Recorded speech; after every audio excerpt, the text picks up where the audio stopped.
Hello friends, welcome to my channel. Point টেবিলে সব উলটপালট হয়ে গেল। ভেবেছিলাম যে আমি আফগানিস্তান কোয়ালিফাই হয়ে গেছি, বাংলাদেশ পারবেনি। কিন্তু কালকে যে আফগানিস্তান যেভাবে হারলো সেটা বলতে গেলে আমার খুব কষ্ট লেগেছে। যে আফগানিস্তান টিমটা বাংলাদেশের মতো টিমের কাছে হেরে গেল, তাই এত কম রানের টার্গেটে। প্রথমে বাংলাদেশকে মনে হচ্ছিলো যে খেলাতে বাংলাদেশ পুরো খুব ভালোভাবেই জিতবে, কিন্তু তারপর মাঝখানে উইকেটগুলো পড়ে যেতে, রিটার্ন সবাই আউট হয়ে যেতে তা বোঝাচ্ছে যে হ্যাঁ, এবার বাংলাদেশ হেরে যাবে।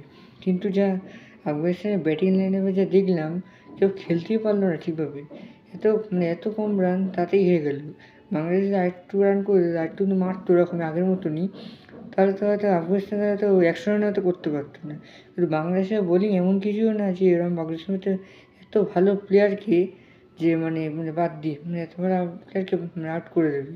কিন্তু তাও কি দুর্ভাগ্য, ক্রিকেটে কিছু বলা যায় না যে কখন কী হয়ে যেতে পারে। হয়তো যেই টিম কোনো জিম্বাবুয়ে দেখলাম যে একবার পাকিস্তানকে হারিয়ে দিয়েছিল, আমি পরে দেখেছিলাম। কখন হয়, এরকম হয় না।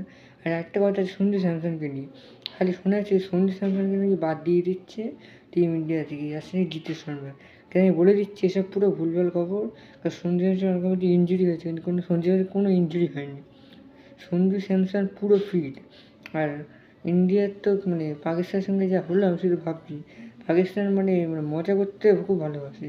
আর আমার একটা জিনিস দেখেছি যে খুব ভালো লাগলো, যেটা যে সূর্য কুমার হাত মেরেছে পাকিস্তানের প্লেয়ারদের সঙ্গে, কারণ যে পেহেলগামে অ্যাটাক হয়েছিল তার কারণে। আর যখন ড্রেসিং রুমে যাচ্ছিলো পাকিস্তানের প্লেয়াররা, তখন ওদের কোচিং স্টাফ একজন, যে আমি চিনি না আমি, সেই দরজাটাই বন্ধ করেছিল।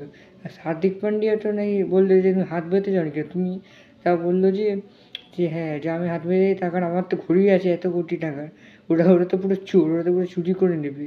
আমার এটা শুনে আরও হাসি পেয়ে গেছিলো।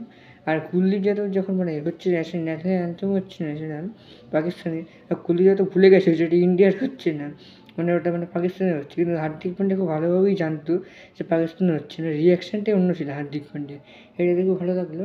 আর ভিডিওটা শেষ করছি আমি। আর ভিডিওটা লাইক করে দেবেন, আর চ্যানেলটা সাবস্ক্রাইব করে দেবেন প্লিজ।